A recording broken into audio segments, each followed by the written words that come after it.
Breaking news చూస్తున్నారు. అమెరికాలో తుపాకీ తూటాలకి తెలుగు వాళ్ళు బలైపోతున్నారు. మరి ముఖ్యంగా మన భారతీయులు బలైపోతున్న సందర్భం. అందున మన తెలుగు వాళ్ళు, అందున తెలంగాణకు సంబంధించిన విద్యార్థి బలైపోయిన ఘటనకు సంబంధించిన ఆ దృశ్యాలు ప్రస్తుతం మరి కాసేపట్లో మీరు చూడబోతున్నారు. ఈ కథను మిమ్మల్ని కాస్త కలవరపరచచ్చు. అయితే దీనికి సంబంధించి తగిన జాగ్రత్తలు తీసుకోవాలని ఆర్టీవీ సూచించడం జరుగుతోంది. అమెరికాలో గన్ కల్చర్కు ఇంకో తెలుగు విద్యార్థి బలైపోయాడు. తెలంగాణకు చెందిన పోలే చంద్రశేఖర్పై టెక్సాస్లో దుండగులు కాల్పులకు తెగబడ్డారు. మరి ముఖ్యంగా చంద్రశేఖర్ అక్కడ గ్యాస్ ఫిల్లింగ్ స్టేషన్లో పార్ట్ టైం జాబ్ చేస్తూ ఉన్నాడు.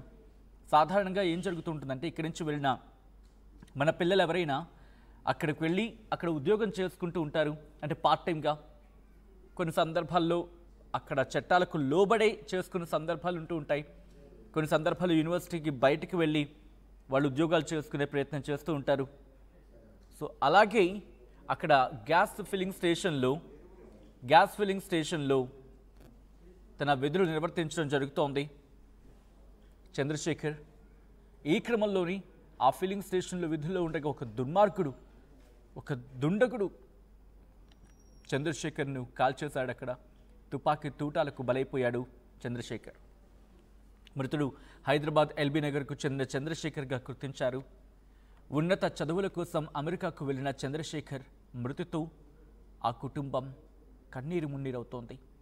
బాధిత కుటుంబాన్ని పరామర్శించారు మాజీ మంత్రి హరీష్ రావు. ఒక్కసారిగా ఆ కుటుంబం తన కొడుకిక లేడు అని తెలిసిన తర్వాత ఒక్కసారి ఊహిస్తేనే ఒళ్ళు గగురుపాటు గురవుతూ ఉంటుంది. మీరు చూడొచ్చు అతని పాస్పోర్ట్, అలాగే ఆ కుటుంబం కన్నీరు మున్నీరుగా విలపిస్తున్న సందర్భం. ఈ క్రమంలో ఆ కుటుంబాన్ని కలిసి ఓదార్చారు మాజీ మంత్రి హరీష్ రావు. అమెరికాలో తుపాకీ తూటాలకి ఇంకొక తెలుగు విద్యార్థి బలైపోయాడు. అమెరికాలో గన్ కల్చర్ ఏ స్థాయిలో ఉందో చెప్పడానికి బహుశా ఈ ఘటన ఇంకొక ఉదాహరణ కింద చెప్పుకోవాలి. టెక్సాస్ స్టేట్ డల్లాస్ నగరంలో ఈ కాల్పుల ఘటన చోటు చేసుకుంది. ఈ ఘటనలో తెలంగాణ విద్యార్థి పోలే చంద్రశేఖర్ కన్నుమూశారు. హైదరాబాద్ ఎల్బీ నగర్కు చెందిన చంద్రశేఖర్ ఉన్నత విద్య కోసం డల్లాస్కు వెళ్ళాడు. చదువుకుంటున్న సందర్భంలో చంద్రశేఖర్ స్థానికంగా అక్కడ గ్యాస్ ఫిల్లింగ్ స్టేషన్లో పనిచేస్తున్నాడు. తన విధుల్లో ఉన్న సందర్భంలో ఒక దుండగుడు అతనిపై కాల్పులకు తెగబడ్డాడు. బుల్లెట్ గాయాలతో చంద్రశేఖర్ అక్కడికక్కడే మృతి చెందినట్టుగా తెలుస్తోంది. కాల్పులకు పాల్పడింది ఒక నల్ల జాతీయుడంటూ కూడా అక్కడ చర్చ జరుగుతోంది. ఈ ఘటనపై ఇండియన్ ఎంబసీ ఎటువంటి రియాక్షన్ ఇస్తుందనేది వెయిట్ చేసి చూడాల్సిందే. ఇంకా అయితే కొద్దిసేపటి క్రితం మాజీ మంత్రి హరీష్ రావు ఈ అంశానికి సంబంధించి ట్వీట్ చేశారు. ఆ కుటుంబాన్ని కలిసి ఓదార్చారు. బీడీఎస్ పూర్తి చేసుకొని పై చదువుల కోసం అమెరికా డల్లాస్ వెళ్ళిన ఎల్బీ నగర్కు చెందిన దళిత విద్యార్థి చంద్రశేఖర్ పోలి ఈరోజు తెల్లవారుజామున దుండగులు జరిపిన కాల్పుల్లో మృతి చెందడం అత్యంత విషాదకరం అంటూ కూడా ఇటు మాజీ మంత్రి హరీష్ రావు ఆ కుటుంబాన్ని పరామర్శించిన తర్వాత ఆయన ట్వీట్ చేశారు.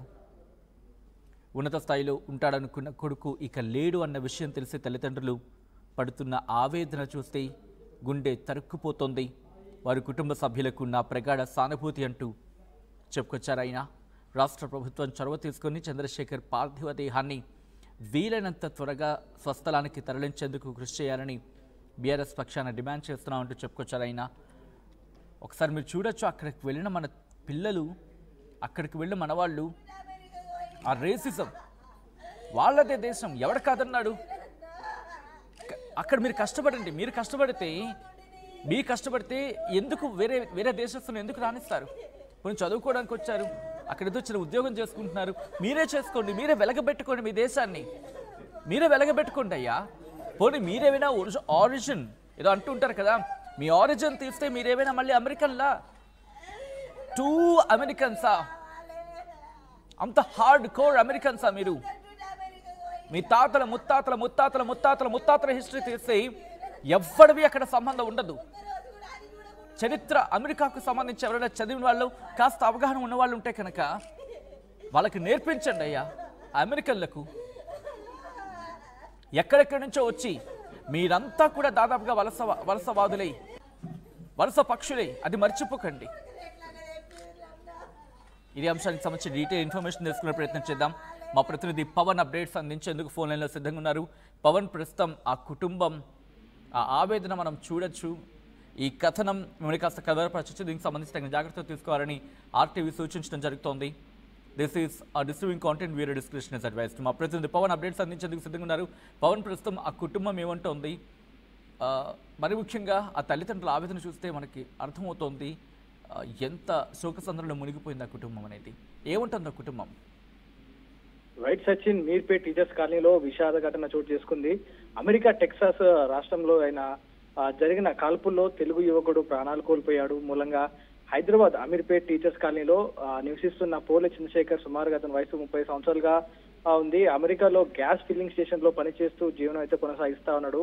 అయితే గురువారం రాత్రి విధుల్లో ఉన్న సమయంలో ఒక నల్ల జాతీయుడు అకస్మాత్తుగా కాల్పులు జరపడంతో చంద్రశేఖర్ అక్కడికక్కడే మృతి చెందాడు. ఈ ఘటన కుటుంబ సభ్యుల్లో తీవ్ర విషాదాన్ని అయితే నెలకొనింది. అమెరికాలో తెలుగు అసోసియేషన్ నేతలు స్థానిక పోలీసులు చెరువుతో సంప్రదింపులో చర్యలు అయితే చేస్తా ఉన్నారు. సో ఏదైతే బాడీని ఇండియాకి రప్పించే ప్రయత్నం అయితే చేస్తా ఉన్నారు. చంద్రశేఖర్ మృతి చెందిన విషయం తెలిసిన వెంటనే మీర్పేట్ టీచర్స్ కాలనీలో అంతటా కూడా శోక సంబంధమై ఉన్న సిచ్యువేషన్ చూసాం. సో ఇదే ఆ విషయానికై బిఎన్ రెడ్డి నగర్ లో ఉన్న బాధిత కుటుంబాన్ని స్థానిక ఎమ్మెల్యే సుధీర్ రెడ్డితో కలిసి మాజీ మంత్రి హరీష్ రావు పరామర్శించడం జరిగింది. ఉన్నత స్థానంలో ఉంటాడనుకున్న కుమారుడు ఇక లేడన్న విషయం తెలిసి తల్లిదండ్రులు పడుతున్న ఆవేదన చూసి గుండె తరుక్కుపోతుందన్నారు. వారి కుటుంబ సభ్యులకు ప్రగాఢ సానుభూతి తెలిపారు. చంద్రశేఖర్ భౌతిక గాయం వీలైనంత త్వరగా స్వస్థలానికి చేర్చేలా రాష్ట్ర ప్రభుత్వం తక్షణమే చొరవ తీసుకోవాలని భారత రాష్ట్ర సమితి తరపున డిమాండ్ చేస్తూ అంటూ కూడా ఆయన తెలపడం జరిగింది. అయితే కుటుంబ సభ్యులు మాత్రం ఆ కన్నీరు మున్నీరుగా విస్తున్న నా కొడుకు భవిష్యత్తు కోసం, పై చదువుల కోసం అక్కడికి వెళ్లి చదువుకుంటూ పార్ట్ టైమ్ గా గ్యాస్ స్టేషన్ ఫిల్లింగ్ లో పనిచేస్తా ఉన్నాడు. సో తమ కుమారుడు ఇంకా చదువు అయిపోయి ఇంకో 2 సంవత్సరాల్లో తిరిగి మళ్ళీ మా ఇంటికి వస్తాడు, మాతో పాటే ఉంటాడు అనుకున్న సమయంలో ఇలాంటి దుర్ఘటన ఆ కుటుంబాన్ని మొత్తం కలవరపరుస్తా ఉంది. వచ్చిన ప్రతి ఒక్కరిని కూడా మంత్రుల్ని గాని పెద్ద నాయకుల్ని గాని వారు ఒకటే విజ్ఞప్తి చేస్తా ఉన్నారు. నా కుమారుని ఆ భౌతిక దేహం ఏదైతే ఉందో త్వరగా ఇండియాకి రప్పించండి, నా ఇంటికి రప్పించండి, నాకు చివరి చూపైన చూసుకునేలా చేయండి అంటూ కూడా వారి ప్రాధాన్యపడుతున్న సిచ్యువేషన్ కనిపిస్తా ఉంది. ఎందుకంటే ఆ కుమారుడిని వెళ్లే సమయానికే తల్లిదండ్రులు చాలా భారంగా ఎంతో ఏడుస్తూ ఆ ఫ్లైట్ ఎక్కిస్తా ఉంటారు, విమానం ఎక్కించేటప్పుడు, ఆ ఫారెన్ కంట్రీ పంపించేటప్పుడు. ఎందుకంటే ఒకసారి వెళ్ళిన వ్యక్తి 2-3 సంవత్సరాలు కానీ తిరిగి రాడు. కానీ పంపించేటప్పుడు అంత బాధగా పంపిస్తారు. కానీ ఏదో ఒక రోజు తిరిగి వస్తాడు, నా కొడుకు భవిష్యత్తు బాగుంటుందని గుండె ధైర్యం చేసుకుని తల్లిదండ్రులు ఆ పిల్లల భవిష్యత్తు కోసం అక్కడ పంపిస్తూ ఉంటారు. కానీ అక్కడికి వెళ్ళిన చంద్రశేఖర్ ఇప్పుడు తిరిగి రాడు, ఇక ఎప్పటికీ రాడు అన్న ఆ చేదు నిజాన్ని ఆ కుటుంబ సభ్యులు అయితే జైజ్ చేసుకోలేకపోతారో, నమ్మలేకపోతా ఉన్నారు. నిజంగా జరిగిందా, ఇది ఒక కళ అన్న ఆ భ్రమలో పడిపోయారు, అంతా రోధిస్తా ఉన్నారు. కానీ ఇప్పటికైనా నా కొడుకుని చివరిసారిగా విమానం ఎక్కేటప్పుడు చూశాను, కానీ ఇప్పుడైనా నా కొడుకు ఆఖరి చూపు చూసుకునేలా చేయండి అంటూ కూడా వారిని వచ్చిన మనుషుల్ని అయితే ప్రాధాయపడతా ఉన్నారు. సో ఆ కాలనీ మొత్తం కూడా కుటుంబమే కాదు, ఆ కాలనీ మొత్తం కూడా ఆ శోక సంద్రంలో నిండిపోయింది సచిన్. ప్రస్తుతానికైతే సమావేశాలు జరుగుతా ఉన్నాయి. త్వరగా బాడీని ఇక్కడికి తీసుకొచ్చే ప్రయత్నం అయితే చేస్తా ఉన్నారు. సో బీఆర్ఎస్ నేతలు కూడా ఇదే పనిలో ఉన్నట్టు కూడా వారు కూడా చెప్తా ఉన్నారు Sachin. Right Pavan, thanks for the update. మొత్తంగా మాత్రం ఈ ఘటన ఒక్కసారిగా ఆ ఇంట్లో విషాదాన్ని నింపింది. కేవలం అక్కడ ఆ ఇంట్లోనే కాదు, ఆ ప్రాంతానికి సంబంధించి. ఎందుకంటే తమ కళ్ళ ముందు ఎదిగిన బిడ్డ అక్కడికి వెళ్ళాడు, అక్కడికి వెళ్ళి ఉద్యోగం చేస్తున్నాడు, అక్కడికి వెళ్ళి తన విధులు నిర్వర్తిస్తున్న సందర్భంలో అక్కడ అమెరికన్ గన్ కల్చర్కి మన తెలుగు అబ్బాయి, మన హైదరాబాదీ మృతి చెందడం బహుశా ఆ కుటుంబం ఆవేదన అర్థం చేసుకోవచ్చు. ఒక్కసారి చూడండి, ఆ తల్లి కన్నీరు మున్నీరుగా వెలిపిస్తోంది.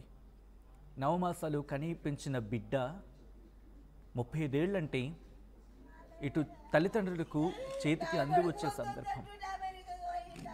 తల్లిదండ్రులకు ఏ తల్లిదండ్రులైనా ఆశిస్తారు కదా, వాళ్ళు వృద్ధాప్యంలో ఉన్న సందర్భంలో పిల్లలు ఇంత సంపాదించి వాళ్ళకి ఇంత పెడితే ఆ తింటూ వాళ్ళ ఆ జీవితం గడపాలని కోరుకుంటూ ఉంటారు.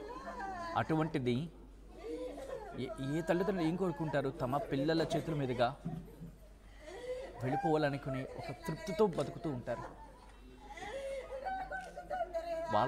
వాళ్ళ చేతితో తలకొరువు పెట్టించుకోవాలి అంటే వాళ్ళు బ్రతుకుండి ఒకవేళ అంటే తల్లిదండ్రులు కనుక చనిపోతే పిల్లల చేత ఆ కార్యక్రమాలు నిర్వహించుకోవాలి అని ఒక ఆశ కావచ్చు, లేకపోతే దాని ఏమంటారు, వాట్ ఎవర్ ఇట్ మేబీ. అలాంటిది తల్లిదండ్రులు బ్రతుకుండగానే తమ బిడ్డ మరణించడం, అది కూడా ఇటువంటి అకాల మరణం, ఎవరో ఒక దుర్మార్గుడు, ఒక దుండకుడు ఆ పాల్పడిన దాష్టికం. అమెరికా ఇప్పటికైనా మారాలి. అమెరికా ఇప్పటికైనా తన ఆ బుద్ధిని మార్చుకోవాలి. ఎందుకంటే ఎంతమంది బలైపోతున్నారు. కర్క్ లాంటి వాళ్ళు బలైపోయిన సందర్భం. ఎంతమంది అధ్యక్షులు మారినా ఆ గన్ కల్చర్ మారట్లా. ఎందుకంటే అది అక్కడక్కడ వ్యాపారమై కూర్చుంది. సో ఇలాంటి పరిస్థితుల్లో అక్కడ ఎవడో ఒక దుండగుడు వచ్చి టప్పా టప్పా టప్పా ఏదో చాలా ఈజీగా ఏదో ఒక బొమ్మ తుపాకీ పేల్చినట్టు పేల్చేస్తుంటే మనుషుల ప్రాణాలకు దిక్కు లేదా? వ్యాపారం ముఖ్యమా, మనుషుల ప్రాణాలు ముఖ్యమా? ఎందుకు అగ్రరాజ్యం ఆలోచించట్లేదు అనే ప్రశ్న ఇప్పుడు తలెత్తుతూ ఉంటుంది. ఆ తల్లి కన్నీరు మున్నీరుగా వెలిపిస్తోంది. ఒకసారి దృశ్యాలు చూద్దాం. ఈ కథను మిమ్మల్ని కాస్త కలవరపరచవచ్చు. దీనికి సంబంధించి తగిన జాగ్రత్తలు తీసుకోవాలని ఆర్టీవీ సూచించడం జరుగుతోంది. దిస్ ఈస్ ఆ disturbing content, video description is advice. ఒక్కసారి ఆ తల్లి కన్నీరు పెడుతోంది. ఇటు హరీష్ రావు, మాజీ మంత్రి హరీష్ రావు ఓదార్చడానికి వెళ్ళిన సందర్భంలో, పరామర్శించడానికి వెళ్ళిన సందర్భంలో ఆ తల్లి కన్నీరు మున్నీరుగా వెలిపిస్తోంది. ఒక్కసారి ఆమె ఏమంటుందో చూద్దాం. రోజు వాట్సాప్ కాల్ చూస్తుంటే